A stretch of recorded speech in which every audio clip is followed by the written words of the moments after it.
moçada, tudo bem com vocês? Professor Glemes tem aqui na estrada com os profs. E hoje a nossa aula vai ser, top! Vai ser sobre lâminas de faces paralelas e prismas. Então não sai daí, gente!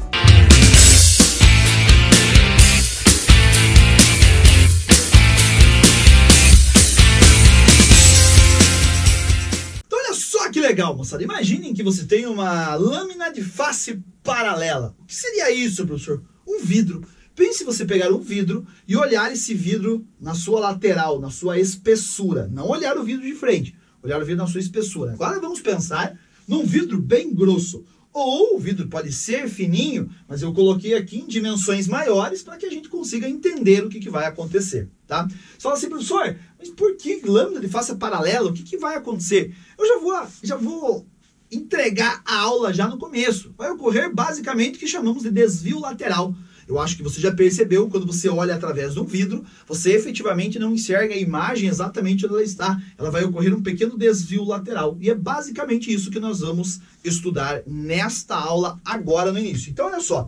Imagine que você está vendo um vidro, não de frente, está vendo um vidro de lado. Aqui é a espessura do vidro, tá? O vidro está nesse plano, é um vidro bem espesso. E eu vou incidir um raio de luz na parte de cima deste vidro, tá? O que vai acontecer? Logicamente, moçada, este raio de luz aqui, ele teria que sair em linha reta lá naquela posição aqui, Este raio de luz aqui, ele teria que sair aqui, tá vendo? Este teria que ser a trajetória dele caso não existisse o vidro. Então é isso que eu quero que você entenda. Se eu tirar esse vidro aqui, o raio de luz ele vai passar em linha reta e vai sair aqui. Mas efetivamente não é isto que vai acontecer. Por quê, professor? Porque não esqueça que nós temos um fenômeno chamado fenômeno da refração da luz. Quando a luz passa para um meio diferente, e nós vamos considerar este raio de luz indo do ar em direção a esta superfície, que consequentemente vai ter um índice de refração maior que do ar, porque do ar nós consideramos igual do vácuo índice de refração, que vale 1, ok? Então, o que vai acontecer? Bom, a hora que esse raio de luz ele entrar nesta superfície, ele vai aproximar-se da normal. Então, olha só, eu vou lá, eu vou fazer a reta normal aqui, bem bonitinho, como vocês vão ver aqui, esta é a reta normal, ok? E, consequentemente, esse raio de luz, ele vai se aproximar da normal. Ele vai se aproximar-se da normal e vai percorrer aqui a extensão dentro desta lâmina, onde o E é a espessura deste meu vidro, ok? Então eu vou fazer o caminho de luz aqui. Fiz o raio de luz que percorreu dentro do meu vidro. Ele incidiu com ângulo de incidência 1, porque eu coloquei 1, professor, pelo fato de que nós teremos duas superfícies, essa luz na entrada e a luz na saída. Então, na entrada, um ângulo de incidência que eu chamei de 1 e o ângulo de refração 1. Aproximou-se da normal. Lembre-se que era para ter saído em linha reta, mas isso não aconteceu pelo fato de ter um vidro.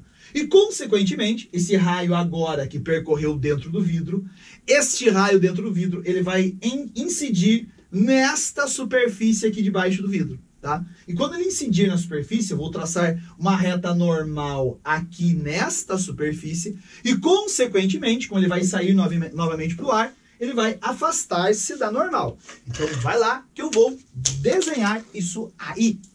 Desenhado! Olha só, então o raio percorreu dentro do meu vidro e incidiu com ângulo de incidência 2 aqui na segunda superfície. Notem que eu tracei a linha normal agora desta superfície aqui. E, logicamente, quando esse raio passou para o ar novamente, ele afasta-se da normal pelo fato de que o índice de refração do ar é menor do que do vidro. Então, aqui eu tenho minha refração 2 a hora que saiu do vidro. E você percebe que, como eu falei no início, esse raio incidente ele era para ter passado em linha reta aqui e saído aqui. Mas olha que houve um certo desvio. Ao invés deste raio sair aqui, ele saiu aqui. É isso que efetivamente nós vamos calcular. Então eu vou fazer um prolongamento da onde o raio deveria ter saído e da onde ele efetivamente saiu. Então olha só que ao invés deste raio passar em linha reta, como eu falei para vocês, vou colocar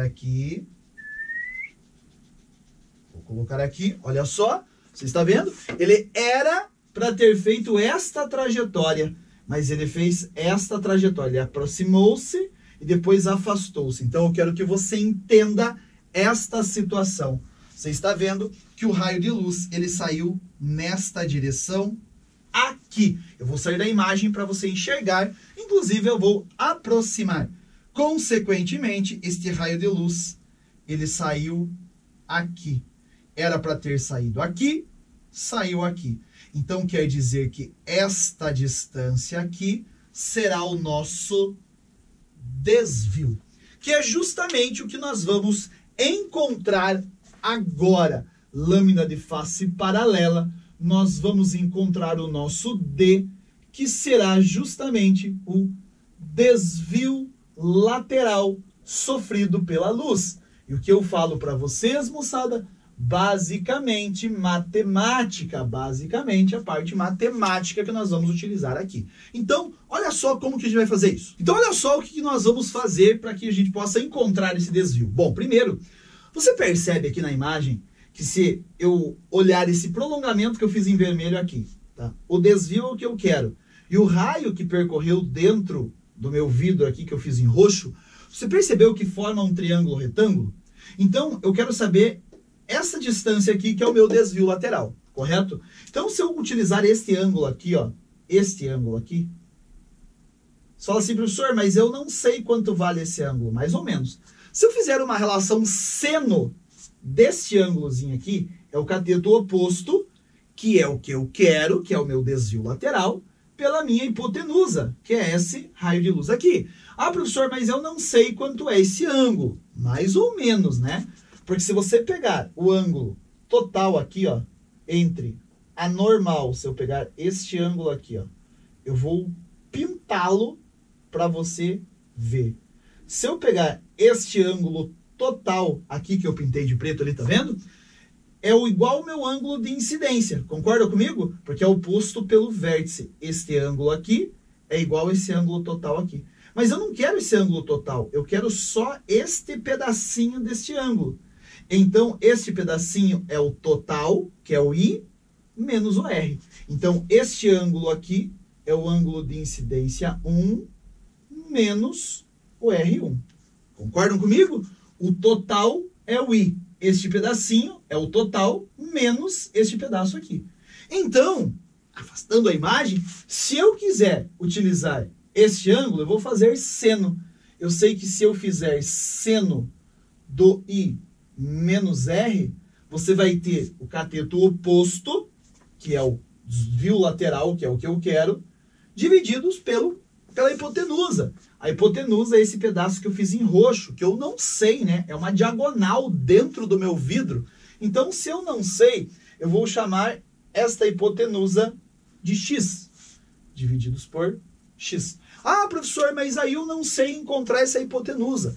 Calma, porque notem que aqui, ó, você tem, agora que eu vou até destacar aqui, ó, outro triângulo, tá vendo? Onde o X continua sendo a hipotenusa. Então agora eu vou fazer o cosseno desse ângulo R. Porque se eu vou fazer aqui do lado o cosseno do ângulo R, nós teremos o cateto adjacente, que é esse pedaço, e esse pedaço refere-se exatamente à espessura do meu vidro, divididos pela hipotenusa. E a hipotenusa, justamente, é o mesmo X. Ok? E agora, simplesmente, nós vamos substituir. Como eu não sei o X, eu vou isolar o X aqui, olha só, passo o X para cá e o cosseno de R para cá. Então, o X vai ficar a espessura do meu vidro, divididos por cosseno de R, que no caso esse é o R1, vou especificar aqui, tá vendo? E agora, substituir aqui dentro. E aí eu vou achar esse desvio lateral. Antes de substituir, na verdade, eu já posso passar esse X multiplicando, eu vou ter que seno de I menos R vezes X é igual ao meu desvio lateral. E no lugar do X, eu vou colocar isto aqui, e olha só o que vai acontecer. O meu desvio lateral, no lugar do x eu vou colocar E sobre cosseno de R1, que multiplica seno de I menos R. Tá vendo? Aqui, com esta equaçãozinha, eu consigo descobrir o desvio lateral. Eu posso colocar tudo dividindo aqui, que fica mais fácil, por cosseno de R1. Então, esta equação você vai utilizar para descobrir o seu desvio lateral. Eu vou confessar uma coisa para vocês. Você vai falar assim, professor, se tiver numa prova, eu tenho que decorar isso. Cara, o que eu faço? Se você vir, sei lá, qualquer dia e perguntar para mim, professor, como que eu calculo o desvio lateral? Eu não sei se eu vou lembrar dessa equação assim, de bate-pronto para te falar. Por quê? Porque eu sei chegar nesta relação aqui, tá? Tanto porque eu não sei as medidas que ele vai fornecer para você. Eu não sei a espessura, eu não sei qual ângulo que ele vai fornecer para você. Então, assim, basicamente, moçada, isto é matemática, tá? Então, assim, qualquer dúvida que você tem, sabe o que você pode fazer também? Vai na playlist de matemática e analisa sobre aulas relacionadas a esta parte de geometria, tá? Estas situações quanto a ângulo, seno e assim por diante vai ser uma alegria. Beleza? Eu vou sair da imagem aqui. Este é o momento, se você quiser dar um print na tela, tirar uma foto, porque agora nós vamos analisar sobre os prismas, que também é top. Então, olha só, primeira parte, moçada, sobre os prismas, nós vamos estudar um fenômeno chamado de decomposição da luz branca, dispersão da luz branca. A luz branca, basicamente, é formado por 7 cores, que são as cores vermelho, alaranjado, amarelo, verde, azul, anil e violeta. Professor, como que eu sei isso? Bom, vamos por partes. O que acontece? Então, eu vou pegar aqui, como vocês verão agora, um prisma, tá? E eu vou incidir a luz branca neste prisma. E quando eu incidir a luz branca nesse prisma, percebam que ao passar pelo prisma ocorrem aí 2 refrações da luz. Uma refração na entrada e uma refração na saída. E isso, moçada, faz com que a luz branca se disperse, se decomponha em 7 cores, como você está vendo aí. E estas cores, vou falar para vocês, você vai ter que saber na ordem, tá? Ou seja, a luz que sofre menos desvio, que é a primeira que você está vendo, é o vermelho. E na sequência, as luzes, eita! E na sequência, as luzes que sofrem mais desvio, que é o alaranjado, o amarelo, o verde, o azul, o anil e o violeta.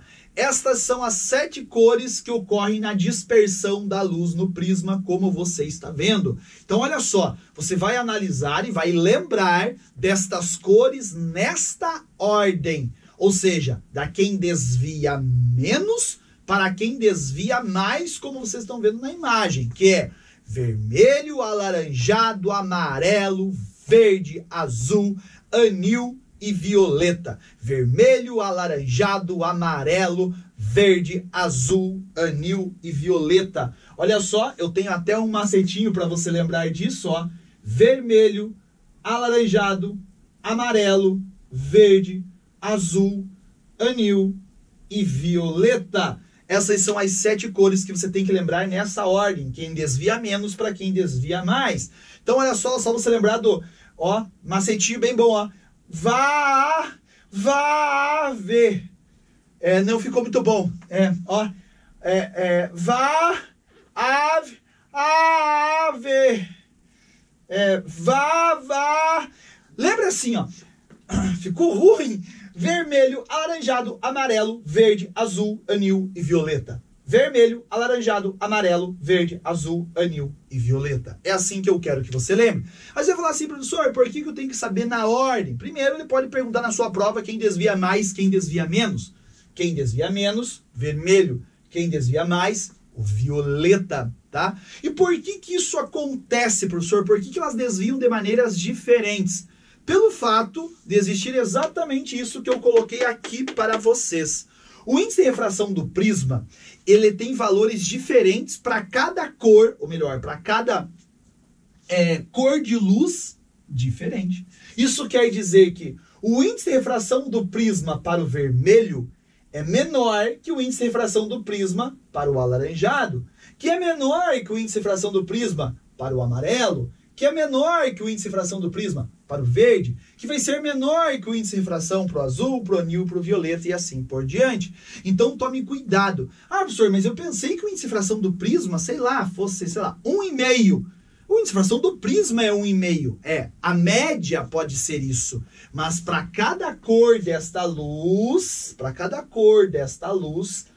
comprimento de onda, para cada frequência desta luz, o prisma vai apresentar um índice de refração diferente. Por isso que ocorre dispersão. Porque lembre-se que o índice de refração, quando tem uma certa obliquidade, né, quando a luz está incidindo oblíquo, quando a luz passa por um meio diferente, ela desvia. E quem determina este desvio é o índice de refração. Quanto maior o índice de refração, maior o desvio sofrido pela luz. Consequentemente, se todas as cores, o índice de refração do prisma fosse o mesmo, todos teriam o mesmo desvio, ou seja, você não veria as cores separadas. Mas, pelo fato do prisma apresentar índices de refrações diferentes, consequentemente, você vai ver essas cores separadas. Estamos entendidos? E aí, o que acontece?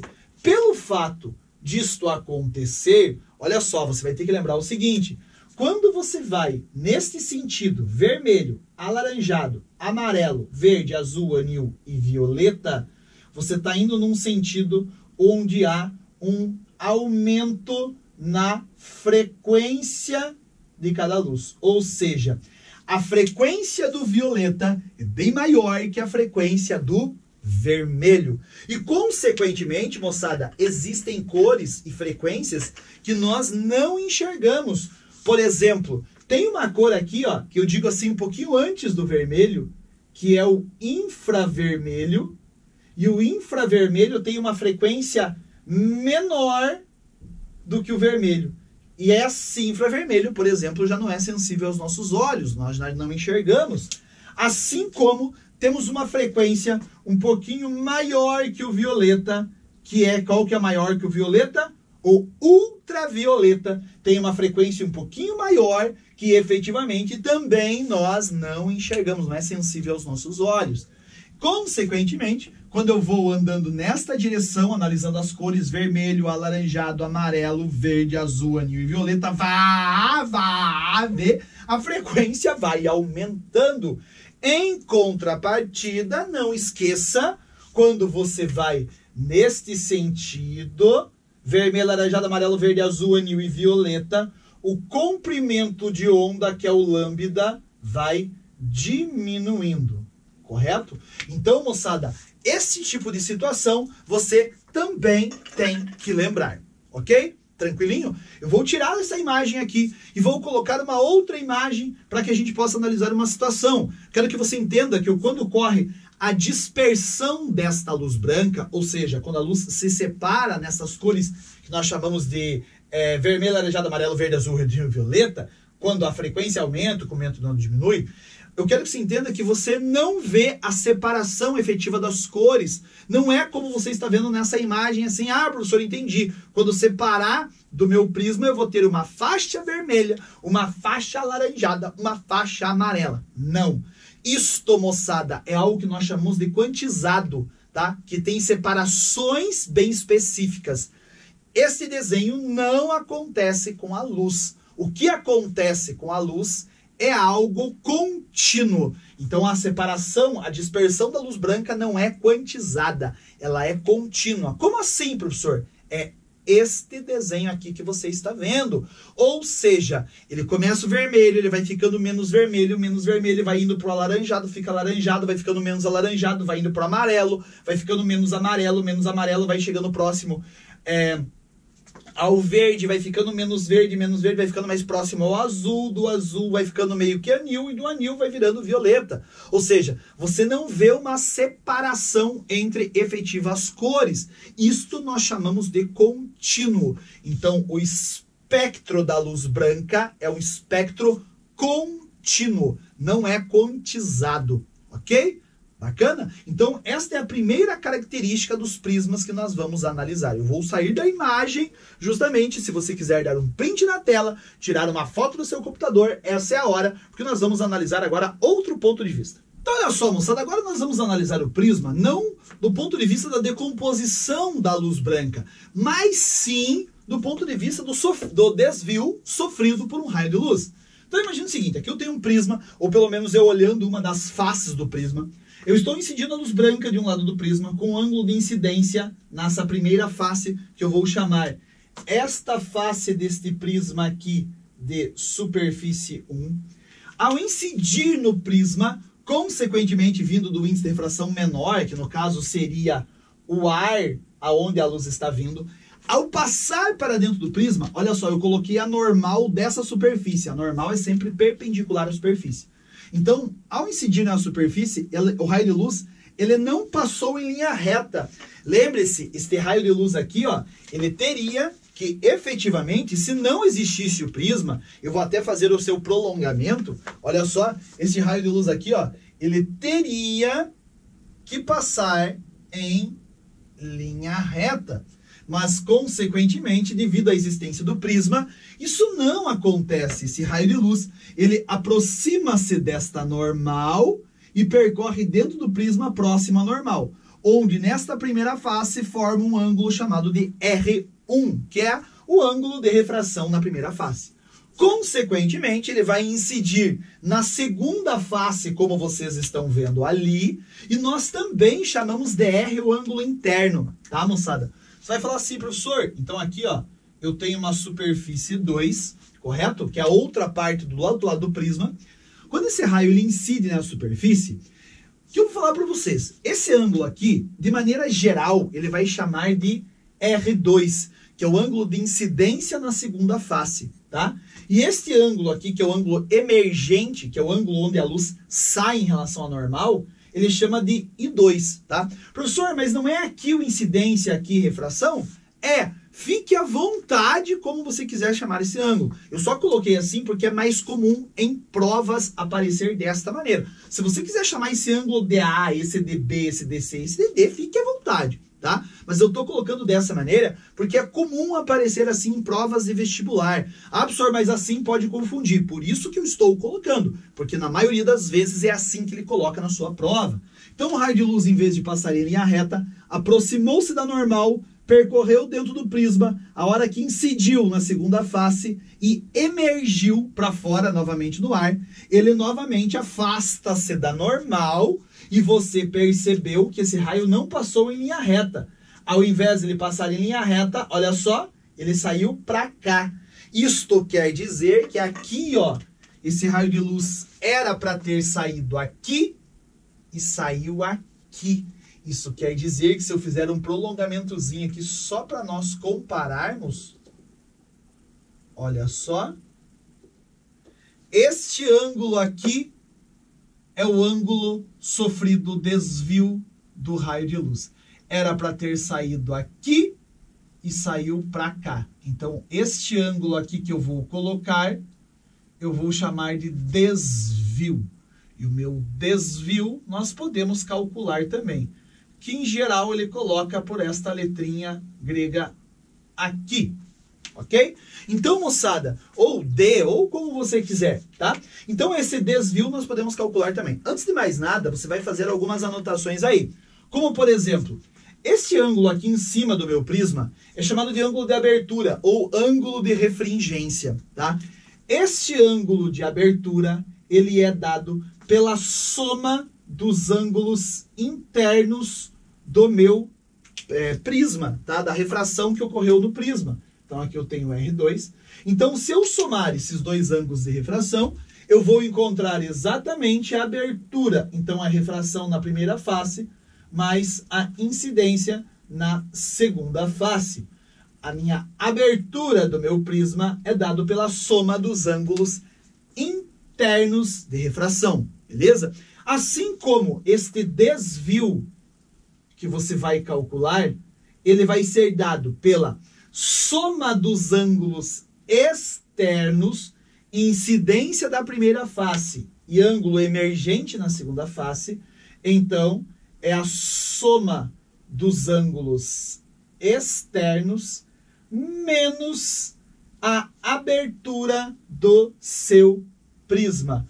E aí você encontrou quem? O desvio sofrido por essa luz dentro do prisma.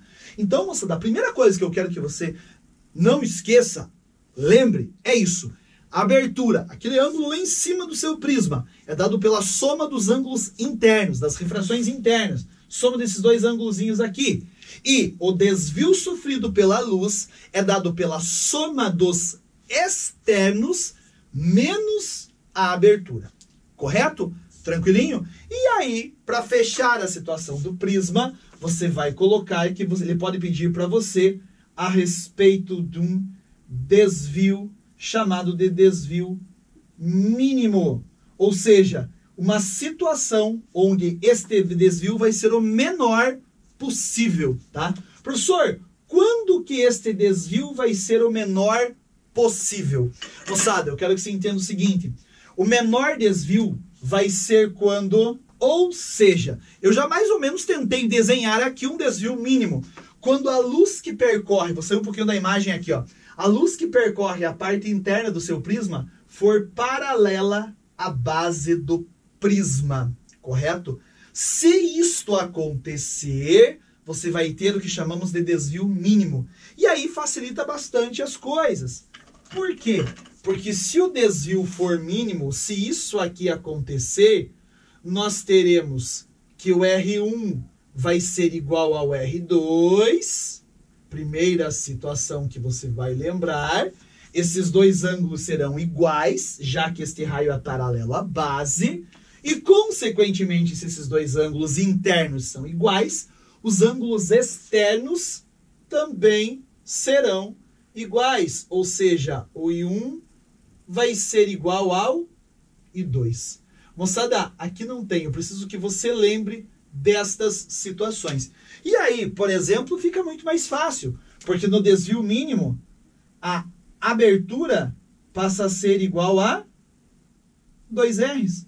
Por quê, professor? Ué, R1 não é igual a R2? Esses dois ângulos são iguais? Então, se eles são iguais, é 2 vezes R a abertura. Assim como o seu desvio, quando você vai determinar no desvio mínimo, então olha só, o desvio chamado de desvio mínimo vai ser I1 mais I2, mas I1 e I2 são iguais. Então será 2I menos a abertura, mas a abertura é 2Rs, menos 2Rs. Pronto.